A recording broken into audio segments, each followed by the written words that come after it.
எங்களுக்குள்ள ஏற்பட்டிருக்க இந்த emotional strain காரணமா என் கணவர் ஏஆர் ரஹ்மானை பிரிகிறேன்னு அறிவிச்சிருக்க சாய்ரா பானுவோட அறிக்கை இசை புயலோட ரசிகர்கள் மத்தியில பெரும் பரபரப்பை ஏற்படுத்தியிருக்கு. 1992 மணிரத்னம் இயக்குன ரோஜா படம் மூலமா தமிழ் திரையுலகில் இசை அமைப்பாளராக கால்தடம் பதிச்ச ஏஆர் ரஹ்மானுக்கு அவரோட கரியர் ஏறுமுகமாக மாற தொடங்கி இருந்துச்சு.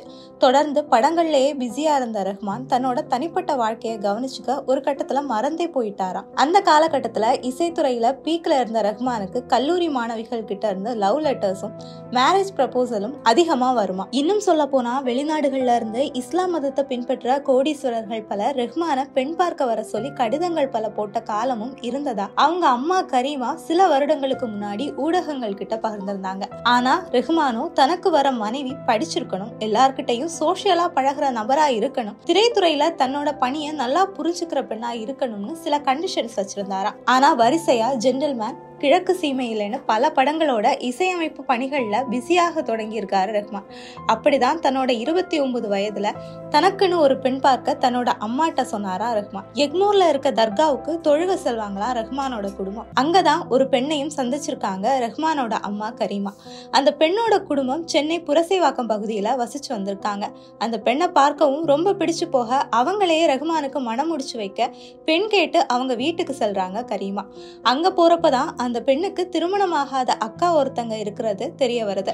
அக்கா இருக்கிறப்போ எப்படி அவங்க சகோதரிக்கு முதல்ல மனம் முடிக்கிறதுன்னு தயக்கம் காட்டியிருக்காங்க அந்த குடும்பம். அக்காவும் தங்கை மாதிரியே நீங்க எதிர்பார்க்கிற குணம் கொண்டவங்கன்னு அந்த பெண்ணோட அப்பா சொல்ல, சரி மூத்த பெண்ணை சந்திச்சு பேசுவோங்கிற முடிவுக்கு வந்திருக்காங்க அவங்க அம்மா கரீமா. அப்படி அவங்க சந்திச்ச பெண் தான் சாய்ரா. புரசைவாக்கம் பகுதியில இருந்த கான்வென்ட் ஒன்றுல 12ஆம் வகுப்பு வரைக்கும் அவங்க படிச்சிருந்தாங்க. அவங்களே தன்னோட மகன் ரஹ்மானுக்கு நிச்சயம் பண்ணியிருக்காங்க கரீமா. நிச்சயதார்த்தத்துக்கு பிறகுதான் ரஹ்மான் மற்றும் சாய்ரா பானு காதலிக்கவும் ஆரம்பிச்சிருக்காங்க. 1995ஆம் ஆண்டு ஏஆர் ரஹ்மான் சாய்ரா பானுவோட திருமணமும் நடக்குது. இந்த தம்பதிக்கு ரஹீமா, கத்தீஜா, ஆமீன்னு 3 பிள்ளைகளும் இருக்காங்க. சமீபத்துல தன்னோட மகளோட திருமணத்தையும் நேர்த்தியா நடத்தி முடிச்சிருந்தாங்க ரஹ்மான் சாய்ரா பானு தம்பதி. இந்த நிலையில தான் படங்கள்ல பிஸியா இருந்த ரஹ்மான் சாய்ரா தம்பதிக்குள்ள ஏற்பட்டிருக்க எமோஷனல் ஸ்ட்ரெயின் காரணமா பிரிவை அறிவிச்சிருக்காங்க அந்த தம்பதி. எங்க மனவாழ்க்கை 30 ஆண்டுகளை தொட்டிரும்னு எதிர்பார்த்திருந்த வேளையில தான் இப்படி ஒரு முடிவை எடுக்கிற சூழல் ஏற்பட்டிருக்கு அப்படிங்கிற மாதிரி ஒரு ஹார்ட்ஃபெல்ட் நோட்டை தன்னோட எக்ஸ் தளத்துல எழுதியிருக்காரு ரஹ்மான். இருப்பினும் இரு குடும்பத்தினரும் இந்த தம்பதியை மீண்டும் இணைச்சு வைக்கிற முயற்சியில இறங்கி இருக்கிறதா திரையுலக வட்டாரத்துல பேச்சுகள் அடிபட்டு வருது.